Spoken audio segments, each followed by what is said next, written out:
It's time to feel the rage. Welcome to Film Rage, where we talk movies in theaters, streaming, and classic films as well. Directors and actors beware, as you cannot hide from the rage. My name is Bryce, and I'm part of the Film Rage crew, which also includes Jim. Hey, Jim. Hey, Bryce. And Murray, who this week sat through a 3-hour movie with subtitles. How was that for you, Mur? Excruciating. So with the introductions out of the way, let's rage on. Oh, thanks to all been supporting us. If you love our independent podcast, please like, subscribe, share, and give us a 5-star rating on your listening platform. Or support us and join the Film Rage community by joining our membership at buymeacoffee.com/FilmRageYYC. If you cannot commit to a membership, you can still buy us a movie rental and dare us to see a terrible film. And you know what? We'll watch it as long as it played in cinemas anywhere in the world. Now, let's get to raging. But first, here's a word from our sponsor.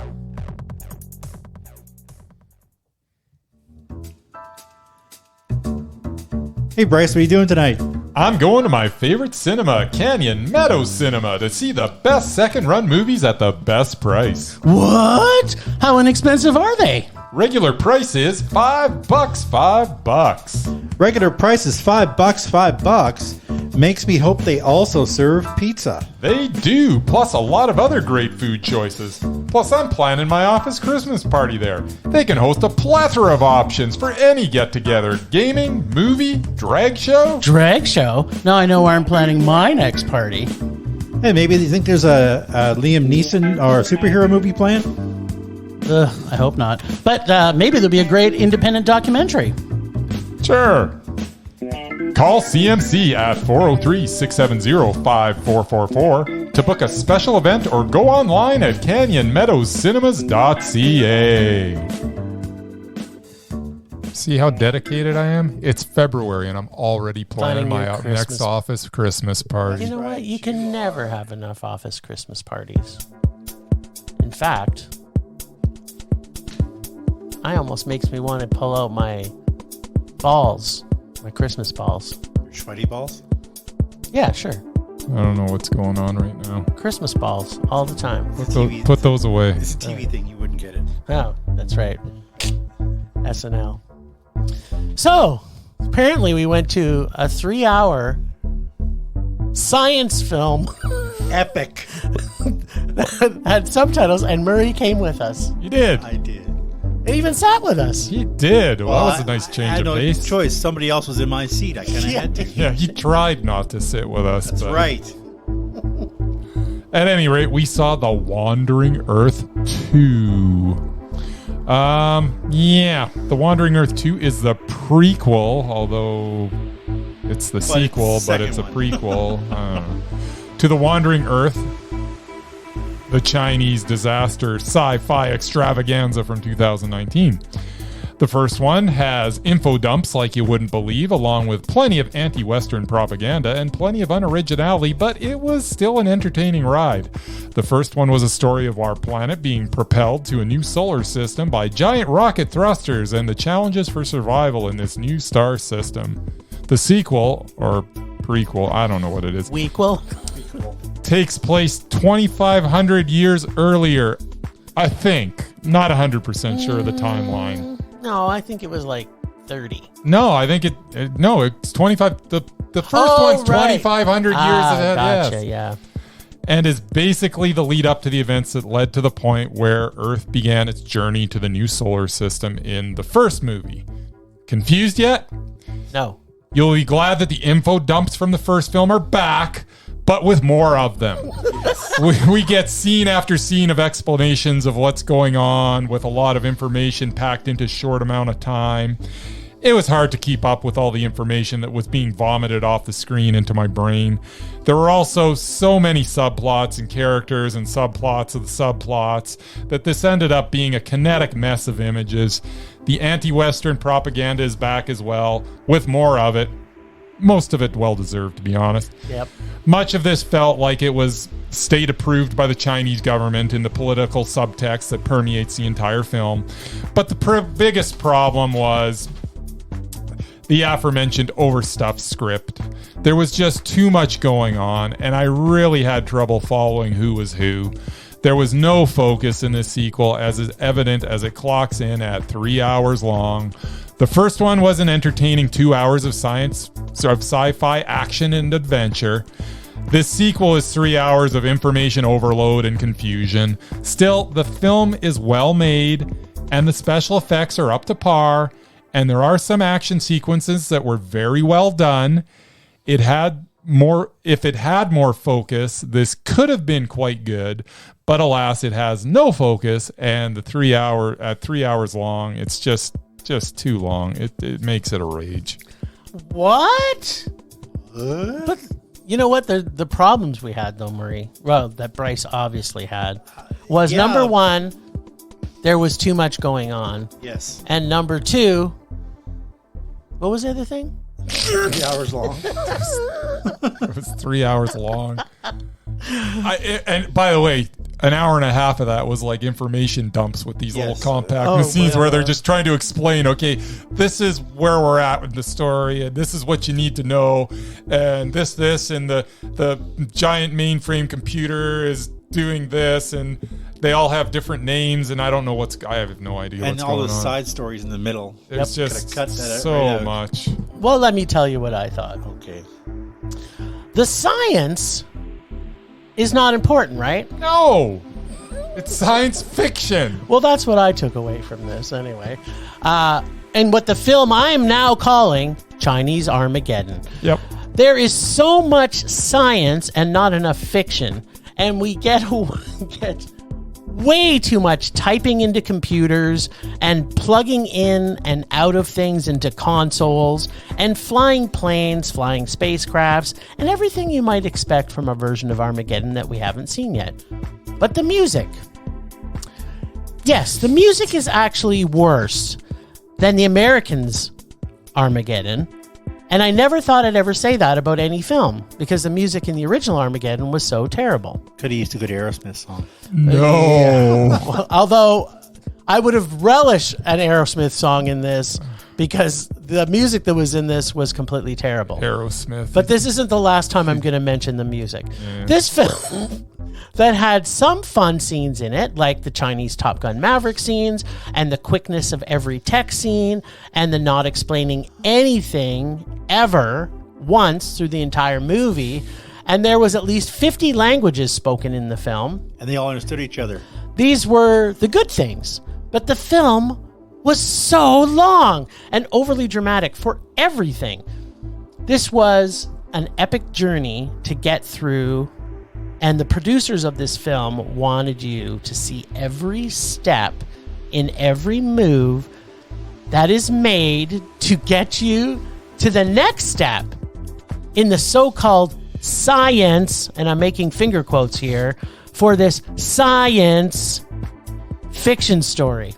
So yeah, it's sciencey. And it's too long. And corny at parts. And we got Wei and Ben, which kind of made it cuter, right? And by cuter, I mean a CLF and a Chinese R2-D2. I like the Chinese I was gonna say R2-D2. BB-8. Yeah, but, yeah. he was Ben was cool. Ben was cool. R2-D2 was actually useful. BB-8 was the useless one. Yeah, well, Okay, I'm just saying. I'm just saying that Ben was awesome. He was. Let's face it. But I have a feeling they added these for the kids that played on their phones all through the entire movie. I thought after seeing the first 30 minutes, we would get a nonstop thrill ride in the vein of the Death Star battle in Star Wars for hours. But then multiply that times 10,000. And then science started and didn't end for 2.5 hours of science. And science that wasn't plausible now or even in the future. I mean, we can't move the Earth?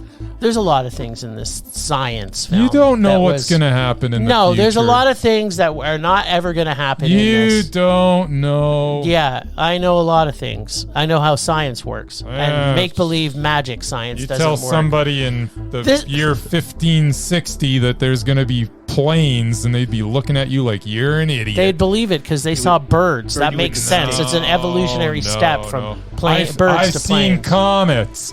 Yeah, Earth becomes a giant comet. I've seen all kinds of stuff, but I also understand the basics of science.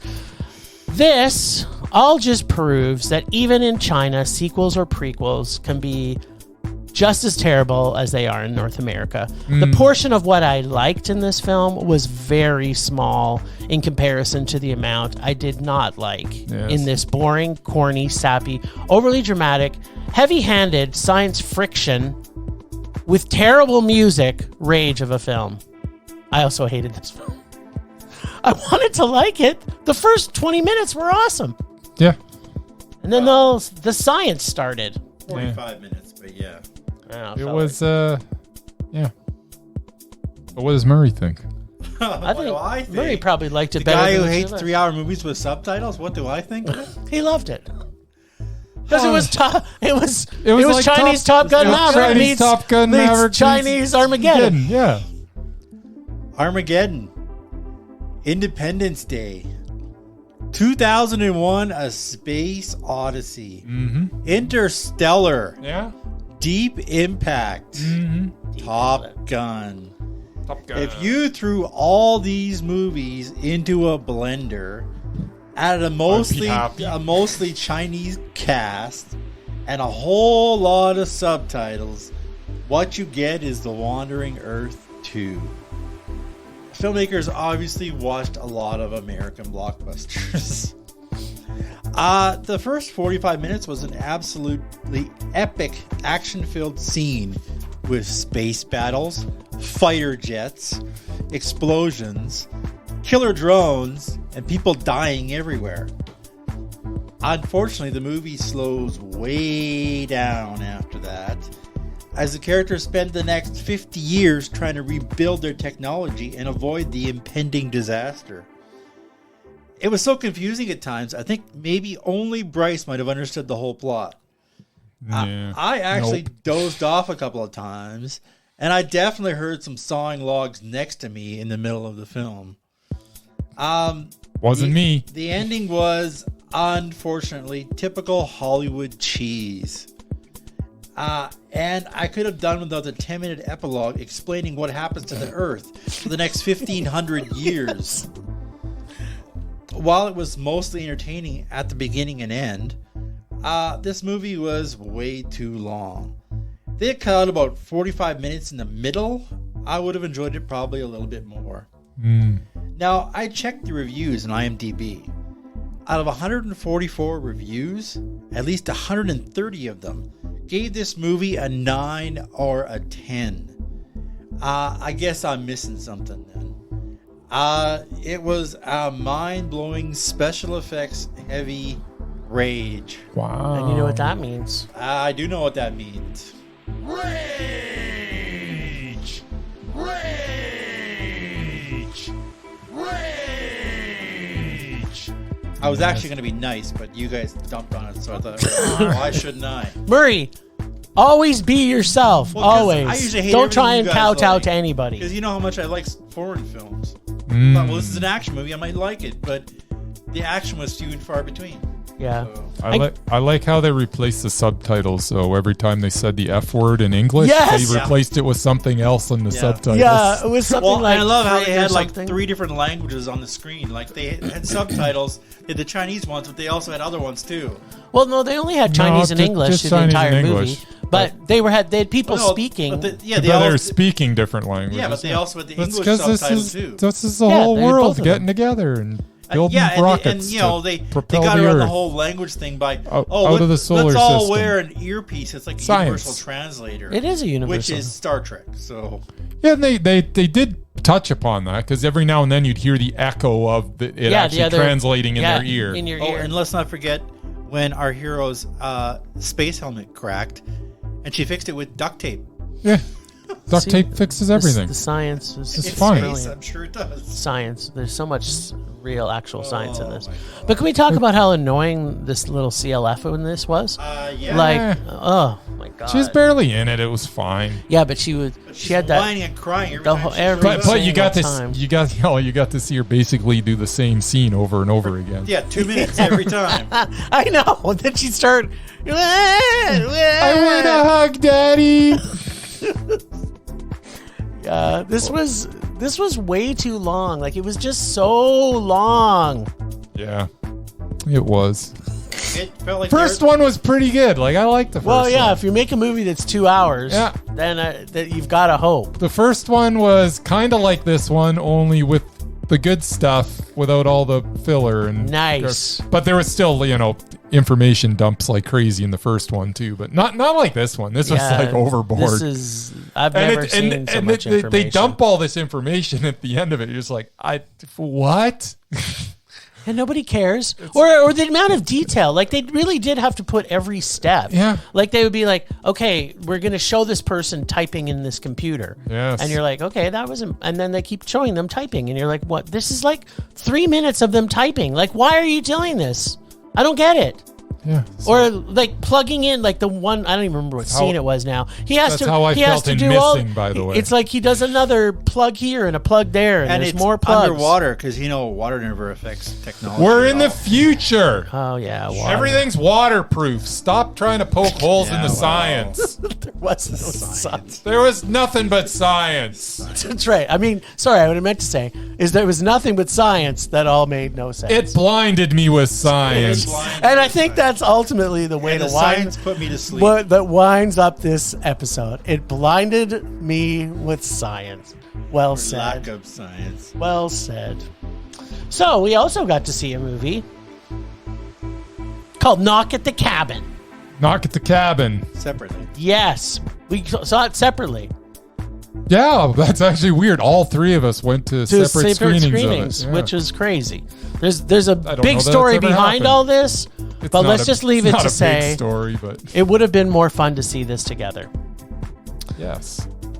I have to hand it to M. Night on this one. All Right from the beginning of this film, Mm-hmm. he sets the stage for the level of creep this movie brings and does it in a way that anyone with children will definitely identify with when a huge, scary man walks out of the woods and starts talking to a little girl. This is enough to scare any parent right from get-go.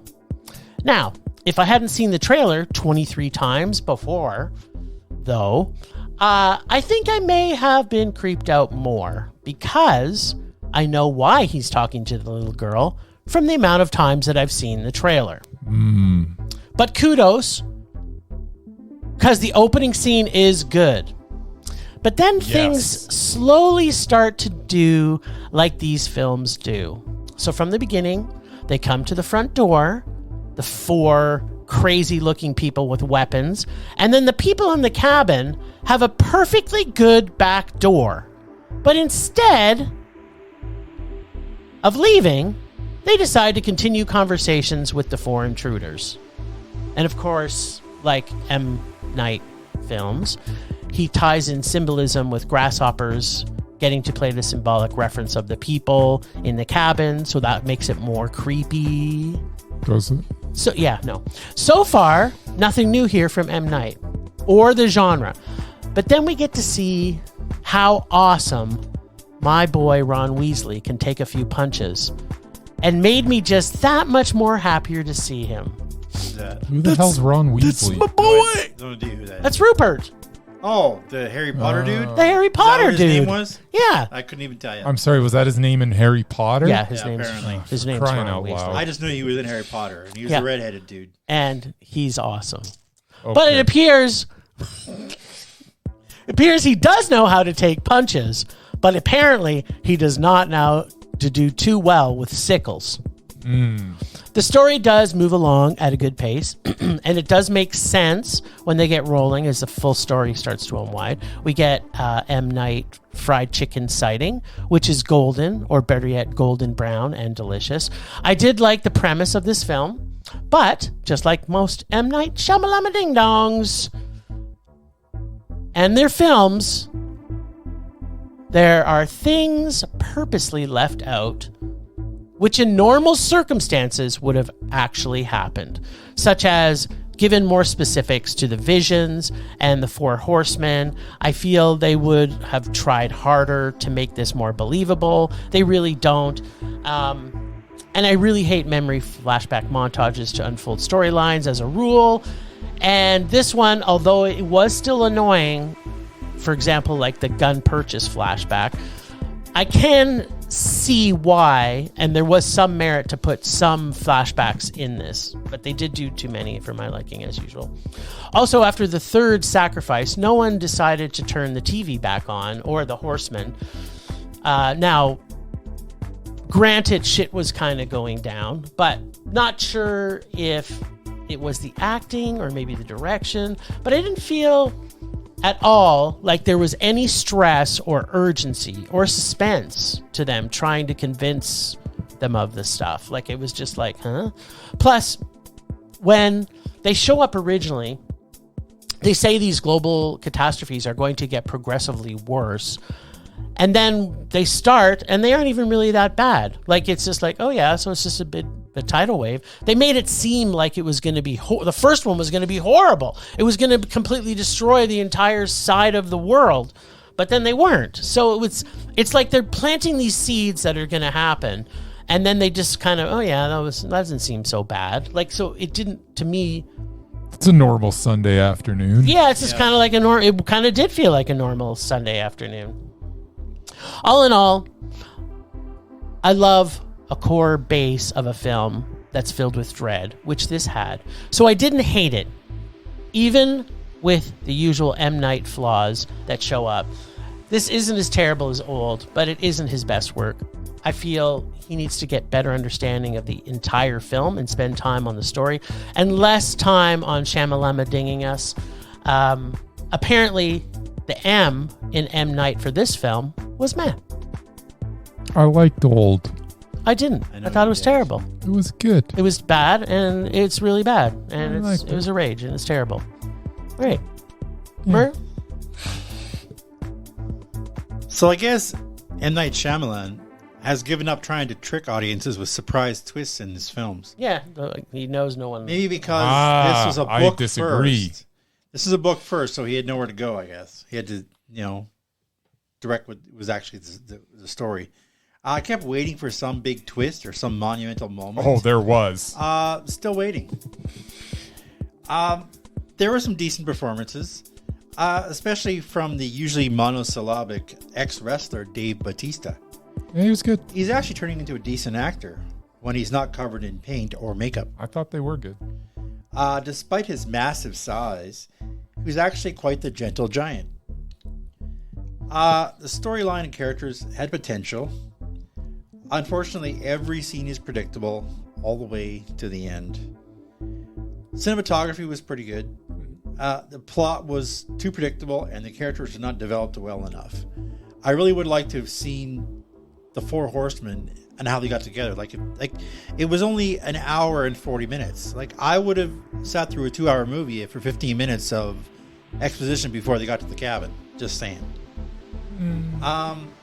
There was some decent disaster footage, probably all CGI, but there still needed to be a bit more of that. And the film just ended, like, without a bang. I was actually looking forward to this film. It was on my list. I remember. But M. Night disappointed me again.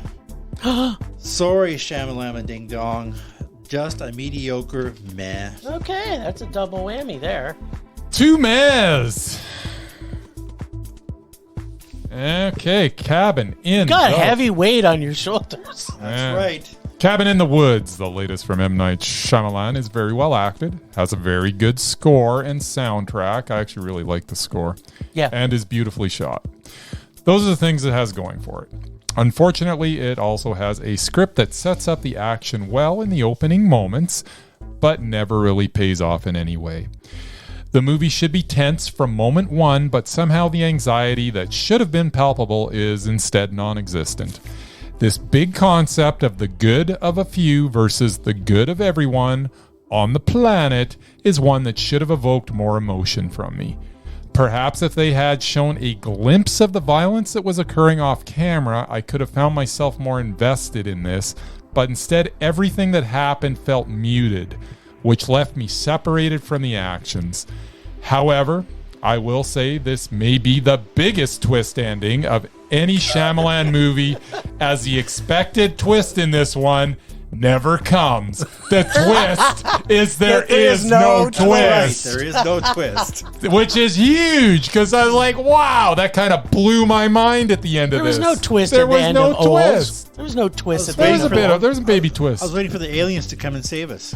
This film is pretty to look at, with good actors acting well and very good music, but unfortunately the script does not live up to the quality of the talent and production. It is not bad, and it is not good. What it is a movie that is the definition of what I mean when I say that a movie is meh.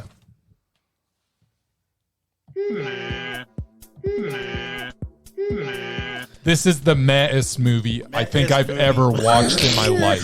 That is true. Like Yeah, it couldn't be any more meh. Like the if opening- ever there was a perfect word for this movie, it's meh. The opening set it up really well. Like, it was Yeah. creepy as hell. The music, like, Yes! I was waiting for The some bad first- shit to happen. The first scene when he comes out of the woods and you're just like, So good. This is so good. But also the trailer destroyed this again. Yep. Like they could have done so many things like that. The Imagine trailer how didn't creepy help, that. but the movie destroyed itself. Yeah, the movie. But the movie trailer destroyed itself. did not help. There, There's no there was question. really no urgency to any of this. They That didn't- was the thing. Nobody, and I didn't find the And acting. I'm not even sure that showing some of the violence is the answer, but there had to be something that got me into Well, this to make me think there was peril. and the problem is- I didn't. Yeah. They only showed it on the TV in the cabin. Yeah. So for all the couple knew, it could have been just all like Right, they brought that up. and that's what he was saying. Could have been piped in from somewhere else. That's and what it he all was saying fake. through the whole thing, Like right? until you actually see it happening, yeah. Like you cut to India or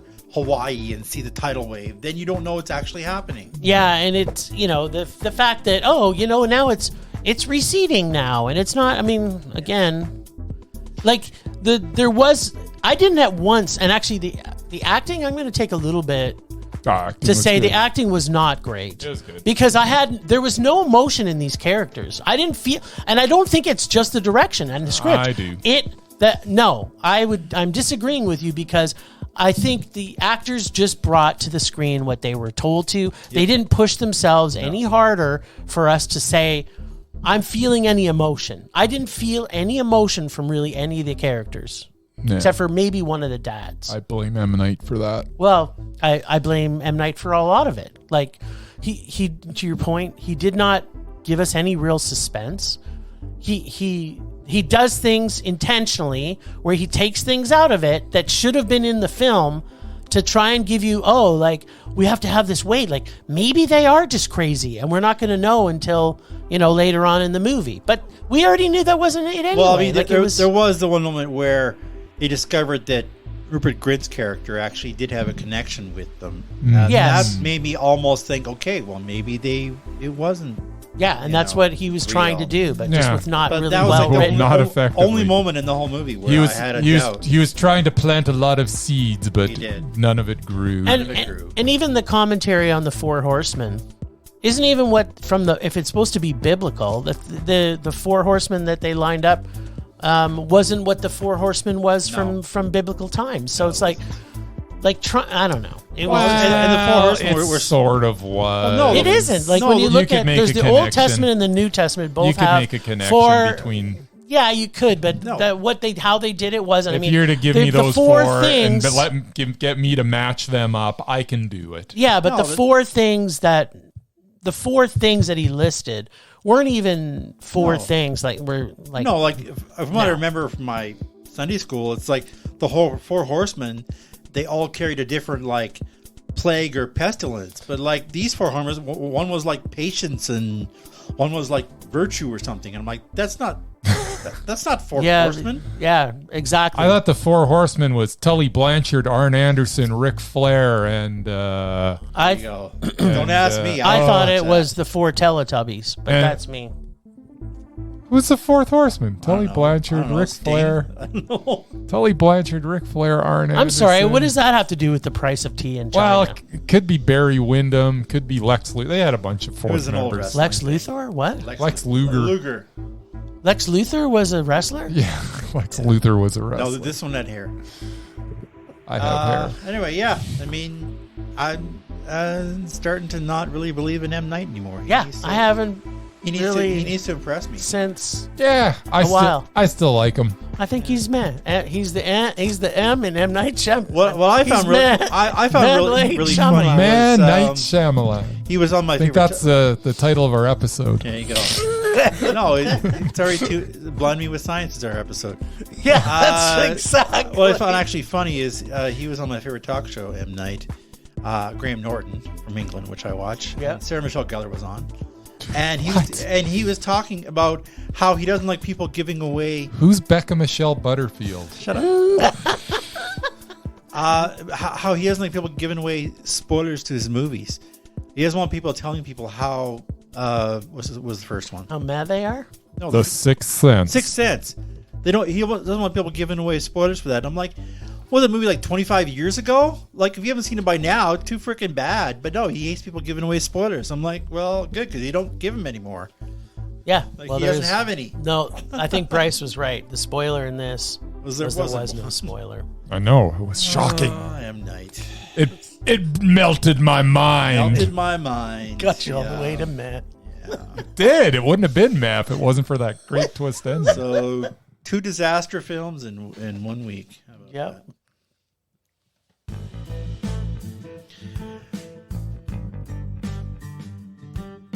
Well, this is a short one this week because we kind of moved things up. I didn't get my research done. So, time for another awards moment. Don't worry, fellas. You'll like this one.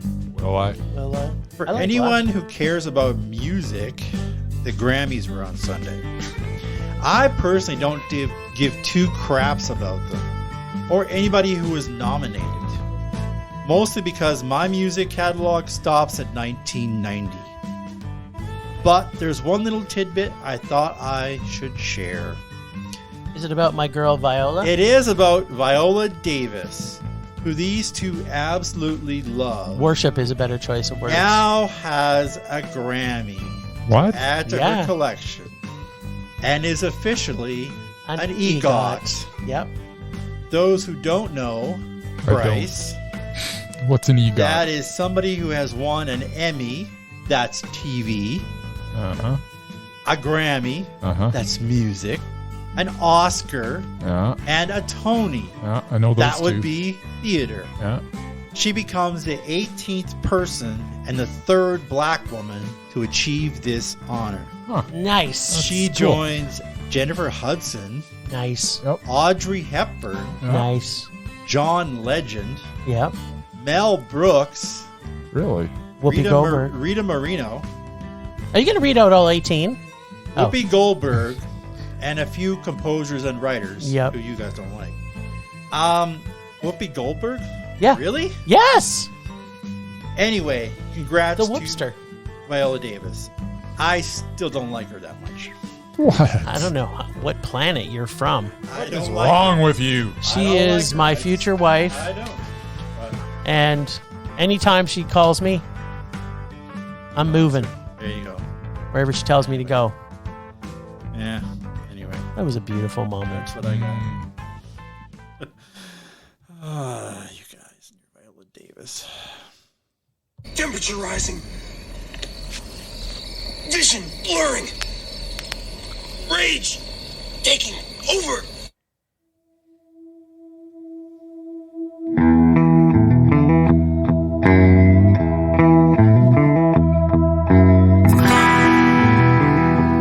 Oh, my rage is deep this week. Super, super deep.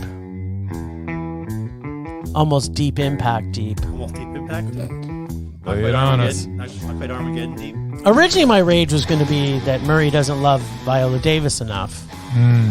But I can't bypass the fact that we watched a 3-hour movie that was so sciencey. And I hate science in movies. I like science fiction in movies. I like science. But I don't like science movies. Science is good. That's my rage this week is science movies in general. Really? Yeah. When there's too much science, it's like, I'm sorry. Like, who are you making this for? Professors of science at the Science University of Scienceville?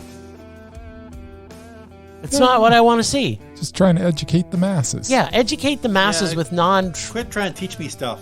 Quit trying to teach me stuff about science and just get to the science fiction. Get to the killing. Make believe and alien abductions and probing and the things that I want to see from an alien movie, like Fried Berry. That's the best. That's the best science fiction. That's the best science fiction movie ever written. It is. It's up there. See, there wasn't any science in Fried Berry.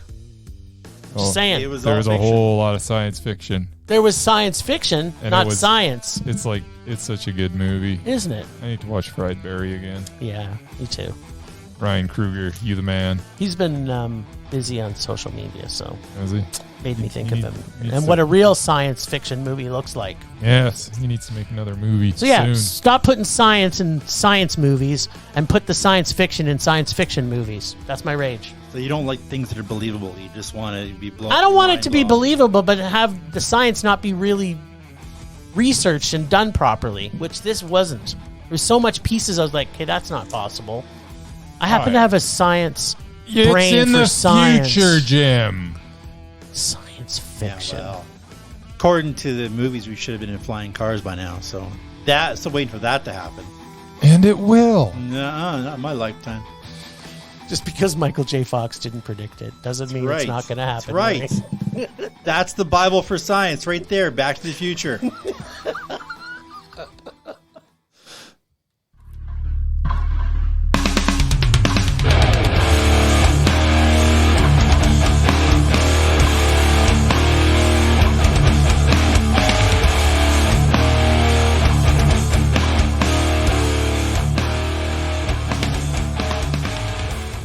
My rage is the fact that Jim keeps on sending me the agendas with goofy highlighting and different colored text, so that when I try to insert my reviews, they copy the goofy colors and make them unreadable as they wash out on both the screen and in print.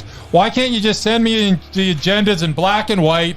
And instead of all the stupid crap that he insists on including, I literally wrote my entire review for Cabin in the Woods, and then in the process of trying to change the color of the text from frickin' yellow to black so I could read the damn thing, I instead managed to delete the whole bloody thing, and I was unable to recover it.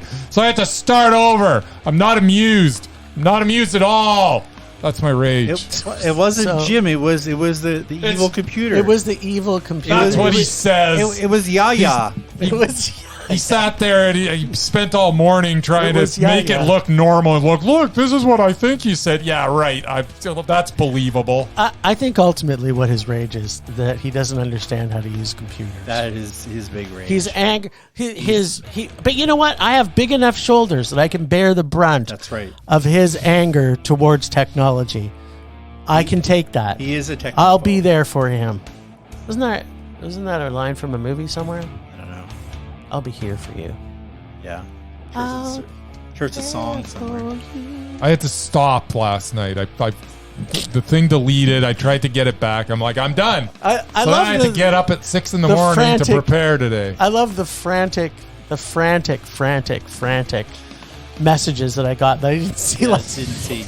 I woke up this morning as I was leaving the door, and I'm like, "Oh, Bryce had an exciting evening." He had some issues. He had to work them. It literally made my day. So, people out there, quit with the science and quit with technology. Why That's can't we right. have, like it was in the old days, on paper parchment Yes. or carbon paper, so that Yes. I could write the agenda on Yes. carbon paper and then mail it to everybody That's a right. week Yes. ahead of time. We've lost the ability to put pen right? to paper. Let's start Right. writing each We'll other. carbon- We'll write it you know? longhand and mail it to each other. Exactly. I have to This is remember what how I want. I remember have Let's to all remember. slow down. All this fast information going back and forth. Slow it down. Send a letter. You'll have to teach me again how to write cursive though, because I don't know how to do cursive. I will And if I'm gonna do I a will teach handwritten the song- I don't world even if know- we'll all I don't just even put know how to do away all the handwriting anymore. technology. Yeah. Can anybody remember how to make an F in cursive? No. Yes. No. Nobody does that. Nobody remembers what the F is in cursive. I remember. So the message here, kids, is turn off your screens. That's right. And go outside. Play with a stick. Especially you little shits who were right in front of us during the movie last night who were texting the whole damn movie. I know. I want to start throwing stuff at you. You should can't sit through a 3-hour action movie with explosions This and became a Murray rage. That was my rage. If Murray can do it, you should be able to do it, right. 8-year-old kids. That's right. Rage subsiding. Pulse slowing. Anger fading. Well, as Bryce put it, my lineup was so screwed up, I don't even know what the lists are about this week.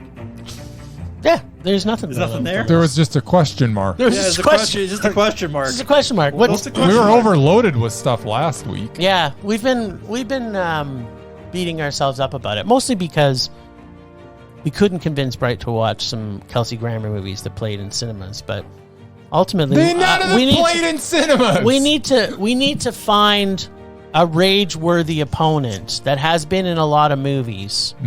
So I'm putting that out there to our listeners to please find us somebody that's on our repulsive or doubted list. I would suggest a birthday boy today, Mr. Oh. Ashton Kutcher. Yeah. But he's in the best science fiction movie of all time. Dude, where's my car? Dude, Yeah, where's that's my right. car? Yeah. It's true.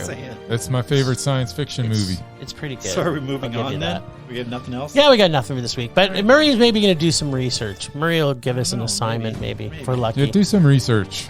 Yeah, Murray. Get some research going.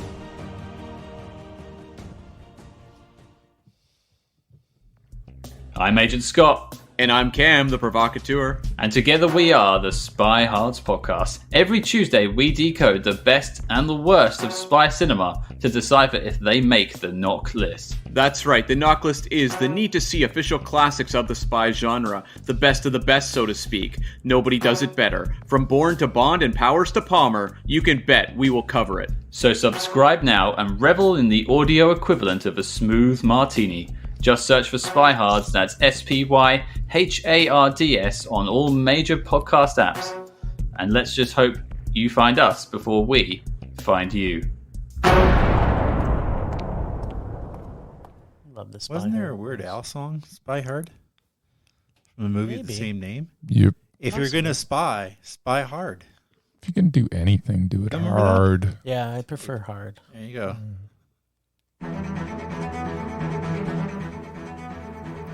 Last week on Rage or Dare, I took things into my own hands to ensure there would be sufficient rage from the boys, but mostly in an attempt to break Bryce.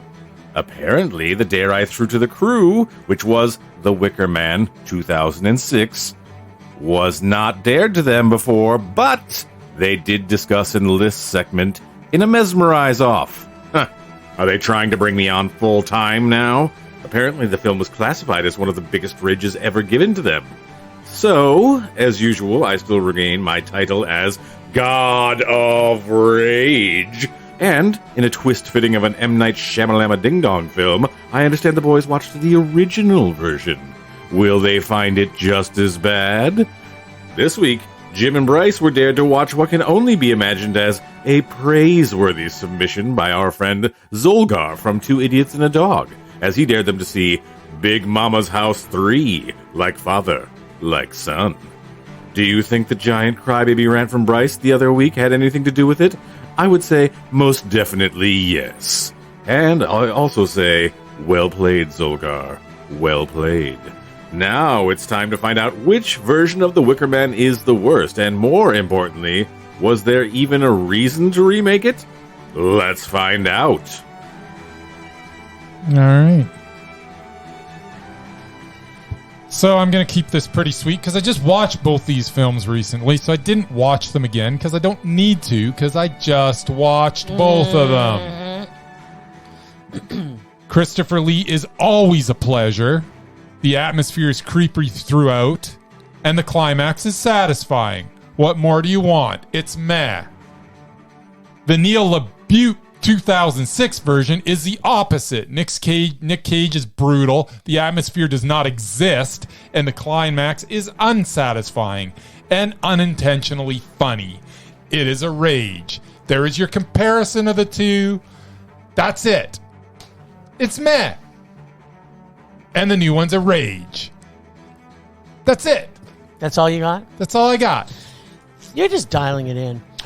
I love how they I try. already discussed it. I love how they try and make you think this film is a documentary or found footage. I mean, it's 1973.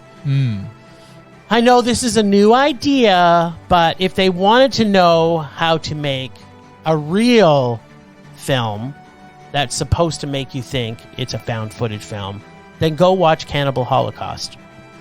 First off, the music was just as bad as the remake. I mean, what the fuck was that corny song they kept singing all the time?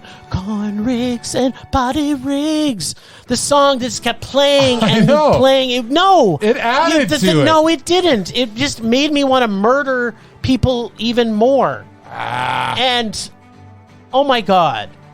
As much as I love to see Britt Eklund naked and dancing around, really?